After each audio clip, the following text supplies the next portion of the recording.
So let's talk about this Nikon Z8. This is not a new camera by any means, but it is new to me. This is a camera I'm currently using as my sort of hybrid work camera. I'm using it to record YouTube videos, but also shooting professional work as well. And today I'm going to kind of share my first impressions and just sort of answering all of the questions. Why the Z8? What kind of work am I using it for? Why not other cameras? Just answering all the questions that you all sent in. Just some good old-fashioned gear talk. That's what we're doing today. I appreciate you being here. Big thanks to Squarespace for sponsoring this video. I'll tell you about them in just a bit, but let's talk about the Z8.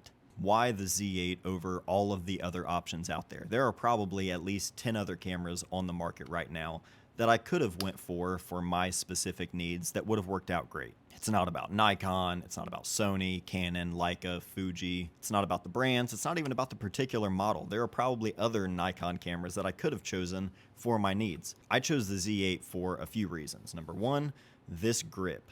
This camera feels so much more like a DSLR, and I love that about it. Smaller cameras, smaller form factors, those have plenty of benefits. I love small, compact cameras, especially for an everyday carry kind of camera.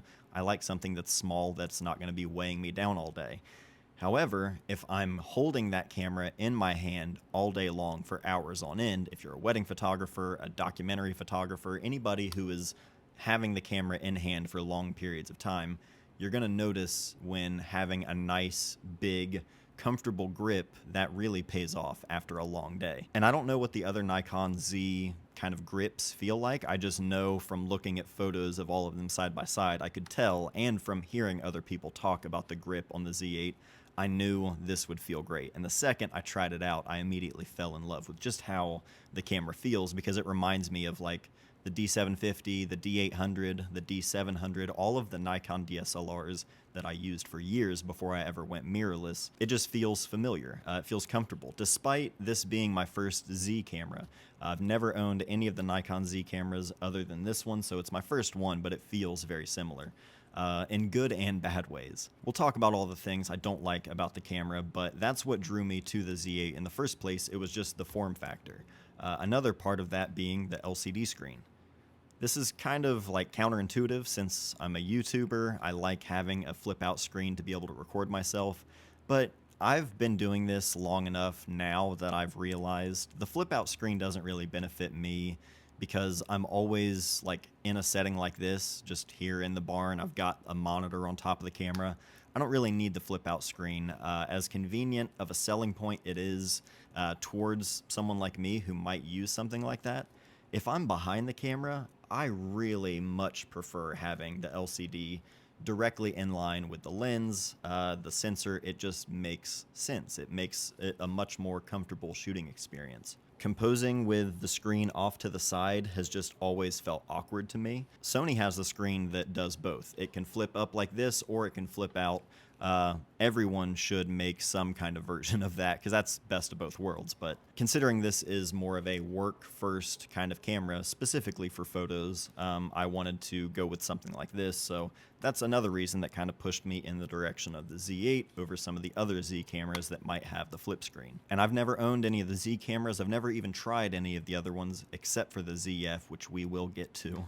And I tried that out very briefly. So I don't have any experience with the other cameras, the Z6 model, the Z7 models. From everything that I've heard from other people, they've said that the Z8, when it comes to autofocus, is just a little step above the other ones. And for me, autofocus was like the main reason I was looking for a new system in the first place. So I can't speak to a direct comparison between these, but I did get several comments or questions from people asking why the Z8 over other Z cameras, specifically just going off of all of the feedback I heard from other photographers who had used the Z8 in professional settings. Everyone said that the autofocus specifically was noticeably better with the Z8, so that's another reason I went with this. Before this, I was using the Lumix S5 II. Really enjoyed using that camera, specifically for video. The only times that I found myself having issues was when I was doing photo work, and specifically it was with the autofocus. And this is a very specific use case. I'm going to explain the kind of photos that I'm doing these days and that will give you better context as to why the autofocus was so important. For the last few years, I've been doing all of the yearbook photos for my daughter's school. She goes to a school for kids specifically with developmental disabilities, and over the last few years, my sort of role there and my involvement in photographing everything there at the school has grown over time to where this year, this particular school year, I've been focusing on it like every single month. There are days on the calendar that I'm there taking photos, whether it be at the school or the different events that the organization does for our community with everyone with developmental disabilities, not just kids, it's adults as well. Just getting more involved and taking more photos there. My wife also just got the school nurse position there, which is incredible. That's been amazing, but that's a whole other topic. I've been taking photos there at the school for the last few years, and last year, the yearbook photos, when we started doing them, I realized this was the first time I was using the S5 II in that kind of setting, and it was really kind of struggling with the autofocus to the point that we were missing photos that we just can't afford to miss. You might be thinking in a studio setting, yearbook photos, you don't really need autofocus to be that fast. You could probably do that with manual focus. In a situation like this, I'm photographing students specifically with developmental disabilities, and a lot of those involve involuntary movements, things that the student can't control, whether that be a sort of back and forth motion, side to side, or just not even engaging with me, the photographer. It's not just a matter of stand here and smile. It just doesn't work like that for someone with these kind of disabilities. It would always just be ever so slightly out of focus, whether the subject was moving forwards and backwards, kind of out of the plane of focus. It couldn't keep up. I should also mention that I'm not sharing any photos from the job because I just simply can't. That would violate all sorts of laws and rules. I'm there photographing students in the school. It's for the school. So I'm not going to share any of that work here on this channel, not in this video or ever, just to make that clear and, explain why. If the S5 II was able to keep up autofocus wise in that very specific use case, I'm not speaking for everybody's, if it was able to keep up for me, I probably would have just stuck with the S5 II because I really enjoy that camera, especially for using it for video. It's great, but that's what kind of led me to start looking around and seeing what else was out there. And that's the other question that kept coming up a lot. Why the Nikon Z8? Why Nikon in general? Why not a Sony? Why not a Canon? Why not the new SL3S? Well, I knew I didn't want a Sony. The FX3, I really enjoyed that when it comes to video, but for photo use, the files, and just using the cameras, I don't know what it is. I've tried.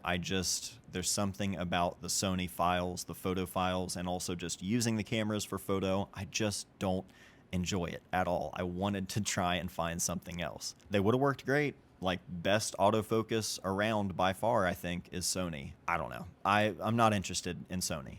Canon, I enjoyed the EOS R that I had a long time ago, but the lenses were always big and expensive, and I don't know. Nothing really interested me about that.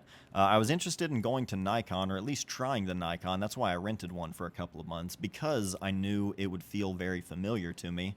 And that I always liked my DSLRs, so I was kind of curious what their Z system was like now that it's, actually here, and it's a reliable option. I know it took Nikon a little while to catch up in the mirrorless world, but so far I'm very happy with that.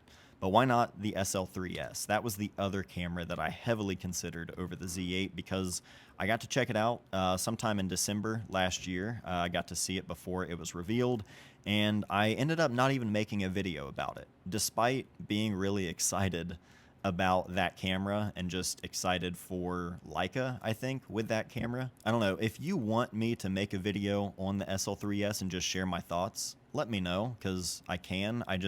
The embargo date, like the camera was revealed, and I was like, oh yeah, I was thinking it was next week, but it came out today. And then I was like, well, I'll go ahead and just make a video, share my thoughts. And then I just was like, why? I don't know if it's really worth it or needed. I just didn't really feel like making a video about the SL3S, despite really enjoying it and even considering it before I got the Z8. But I was deciding between the SL3S and the Z8. I've always loved the SL system. The SL2s were amazing when I used those for wedding work and for filming my YouTube videos. SL3S, the autofocus, it actually works like reliably for video. I can trust it 100%. But I went with the Z8 mostly just because of price. I think the paying for all of the things I love about the SL3S and just the Leica system in general, the very clean, minimal menu system, the ergonomics, the way the camera feels. It's great. But I think maybe it's just me getting older, growing up. I don't know. I'm less interested in paying for the premium than I used to be. Photography is like my whole thing, you know, my job, my passion, the thing I love. I've been able to, as a result of that, I don't really put a bunch of money into other things, you know. This is the one thing I really, really love. I've been able to sort of put money into those kind of things over the years and use cameras that I really enjoy and love, but I'm not a collector. I never have been. I've always sold cameras to get different ones. And I just think I am kind of past all of that. I can still appreciate fine crafted cameras and all of those things, but had them all, or tried them all. Maybe that's just kind of how I feel right now. The Z8 is not a cheap camera by any means, but I wanted to invest in something that was going to be solid, reliable, and just kind of check all the boxes for me. I feel like that should cover why I chose the Z8. If there are other questions, or if I didn't spell that out clear enough, let me know. I feel like I've been talking for a while just about why I chose this over other options. I have more thoughts on the Z8. I'm not done yet, but I'm going to take a break to pay some bills and tell you about the sponsor of this video, Squarespace. Over 10 years ago, I launched mattdayphoto.com, and I did that with Squarespace because they're the best all-in-one place to build a website. As a photographer, having your own website is invaluable, no matter what kind of photography you do. For myself, I used to do a lot of wedding photography, so my website was the place that I shared all of my work, and clients could reach out and email me through the website in order to reserve their wedding day.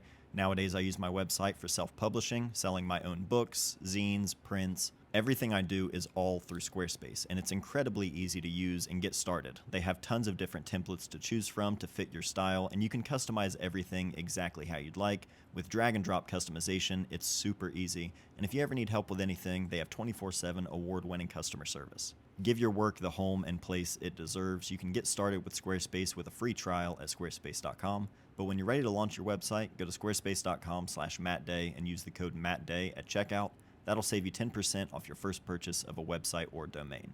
So thank you again to Squarespace for sponsoring this video and supporting this channel. All right, let's talk about everything I really like about the Z8. I've already talked about the grip and the ergonomics. I love all of that, but the files themselves, I was always happy with my Nikon DSLR files from years ago.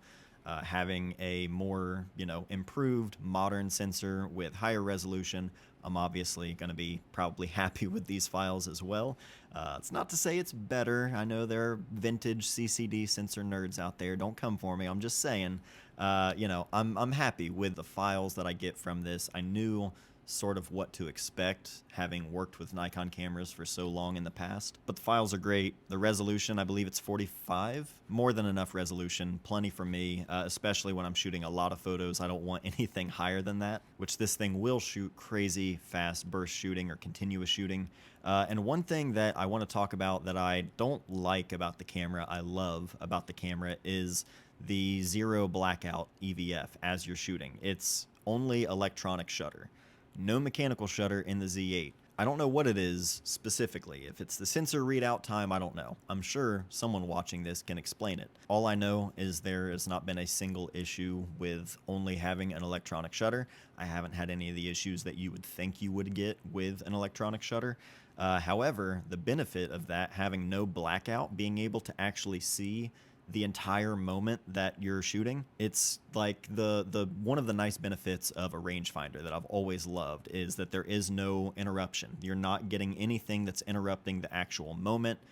Any other time in a DSLR, or if you're using the EVF with a mechanical shutter, you're getting that blackout. You're not actually seeing the very moment that you're photographing because of that. Again, that's one of the things I've always loved about rangefinders, is there is no interruption. This is sort of, it's obviously not the same thing as a rangefinder, but you're getting that experience while also getting the benefit of being able to see through the lens, knowing exactly what you're going to get before you even shoot. And then during the exposure, you see the actual moment, and you just get these little lines that kind of pop up.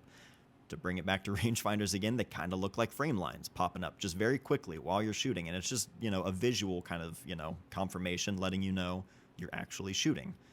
Because otherwise you're not going to hear it. Unless you keep the shutter sound on, which I do. I have it turned down the lowest it'll go. I need that little tiny, tiny click. And you can hear, I mean, maybe you'll hear that on the mic. It's very, very quiet, but it's just enough for me to hear it. But the zero blackout EVF, that was something that I had never used before, and I really didn't care. It wasn't like it bothered me all the times that I used a DSLR or an SLR, or, you know, it's just, you get used to it. It's all we've known. Now, with this, that's something to me where I'm like, I don't know, that might be a new, like, deal breaker for me.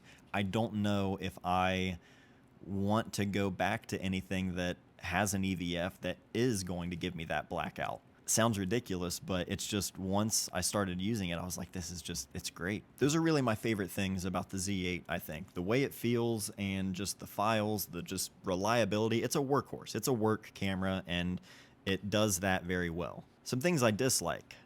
The menus, as I've stated, the menus need a drastic overhaul. I have ran myself crazy trying to find something, thinking it would clearly be in, you know, this section of the menu, only to find out it's not even in that little tab. It's in a completely different tab in the menu. Those kind of things, it's growing pains. I thought, you know, it's coming home to the Nikon system. It's a system I'm familiar with. Back then, I hated going through menus the same way I do today. I'm learning as I go. It's not just Nikon's fault. I have to get more and more comfortable using the camera and finding all of the things. It's going to take time. I get that. We don't have to have like one extreme. There's Leica and Hasselblad with very simple, minimal systems in terms of their UI. And then there's Nikon. We don't have to have these two extremes. Find some middle ground where it's simple, but you know, it's not being taxed for being simple. That's all I'm saying. Maybe that is my only real gripe with the camera. And those of you experienced with Nikon Z systems, maybe you can tell me sort of what their track record is like with firmware updates and listening to their users, that sort of thing. That is one thing that I appreciate when a company is willing to add features or make changes that weren't, you know, promised when they announced the camera. The S5 II, while I had it, there were several, I think, updates that added features or improved upon things. Leica was always great with their firmware updates and adding features, fixing things. Top of my list on things that I would recommend to Nikon is just simplify and streamline the menus, because it is an absolute zoo in there. And if I haven't been yapping long enough, let's go ahead and answer some questions you all sent in over on Instagram if I haven't answered them already. Yes, why not the ZF? That was another very common, popular question. I tried the ZF for a couple of hours, just trying one that a friend was using from the shop he worked at. It was like, hey, you can check it out for a couple of hours since you haven't seen it in person yet. Tried it out, and I hated the way the camera felt in the hand. It didn't have a grip on it at all. However, when I went to Cincinnati, Frank, his ZF had a grip on it, and I got to try that out, and that felt much better. The ZF, I could see myself enjoying because of the way it feels in terms of the physical dials and the look of it. It looks just like my FM2 that I used for years, one of my all-time favorites. So I get the appeal of the ZF, and it makes sense why I would want to go for the ZF. But the very first impressions of it without the grip, I hated the way the camera felt. Like, one of the least comfortable cameras I've ever held, in my opinion. With a grip, it definitely felt much better, and I could see myself using that maybe as like a B camera. However, I like the Z8 grip itself. I like the feel of it. The ZF I could see myself using as either a B work camera or the camera I would take for like personal use. The ZF I think is still going to be a very capable camera in work environments, but the Z8 is clearly geared towards doing more than what the ZF might be. So those are just my kind of overall roundabout thoughts on the ZF. I could see myself enjoying it, but if I were only going to be using one camera for everything, that's why I went with the Z8 for everything I've mentioned. How do you find the S-Series 1.8 lenses? I have the 35 f1.8s. This is the only lens I currently own, although I'm probably going to pick up the 24-70 to keep because it's just a great usable lens. Optically, I'm happy with it. It doesn't feel too perfect or too crazy sharp. So far, I've been very happy with this lens. Again, it's the only lens I own. That working kit, as I said, right now, the 35 and hopefully the 24-70 soon. That's what I'm going to be using at least for right now, and don't know if I really need anything else at the moment. Have you tried adapting your Leica M glass? I have. I've adapted the Voigtlander 50mm f1.5 Nocton version 2. That is fun, as well as the TT Artisan fisheye lens. I've adapted both of those to this just for fun. And if I were just shooting some like nice kind of slow controlled portraits, I could see myself adapting the 50, or just if I were taking this camera out for a walk, I could see myself adapting that 50mm just because they're so small and it makes a nice compact carry camera. I mean, as compact as you're gonna get with this big beefy body, but I don't think I'll be adapting the lenses that often though.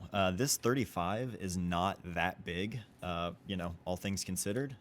Compared to an M-mount lens, sure, but on a body this size, the 35, which is my favorite preferred focal length for just day-to-day shooting, I feel like even if I were just taking a walk, I would just keep the 35 on it rather than adapting something. So I have an adapter, it's there if I want to use it, but I probably won't be doing that much adapting on this camera. The autofocus being one of the main, selling points for me at least. Is it fun to shoot with? Yeah. Can I have it? No. Z8 ergos and menu versus X2D ergos and menu. Ergonomics, that's a tough one. The Z8 has an amazing grip, but the X2D feels unlike any camera I've ever held. Menu system, X2D blows it out of the water by far. Which camera do I own though? The Z8. The X2D now belongs to Nick, who previously owned this brand new Z8 and 35 f1.8. Nick is a YouTube subscriber, and he reached out to me and said that he had a Z8 when I mentioned that's what I was looking for. So we worked out a trade, and Nick, I hope you enjoy that Hasselblad. I will be enjoying the Z8 quite a bit. I needed a camera for work this year more than I needed a camera just for pure enjoyment. What's the real deal with the weird ISO thing that Nikons have? Is it that weird? I'm going to be honest with you, Owen. I have no idea what you're referring to, so it can't be that weird.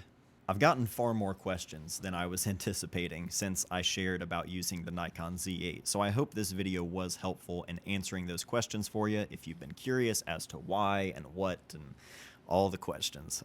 Hope this was helpful. I appreciate you hanging with me here just for some good old-fashioned gear talk. If you haven't been to any of the live streams this year, every Wednesday night, 9 p.m. Eastern Standard Time, right here on this channel, I'm streaming. I was going to do, well, I've got a bunch of different plans for it, but we've been talking about it all on the channel on those live streams. So if you want to join us Wednesday nights, 9 p.m. Eastern Standard Time, I will see you guys there. And that's it for this video. So thank you all for watching. I love you guys, and I'll see you soon.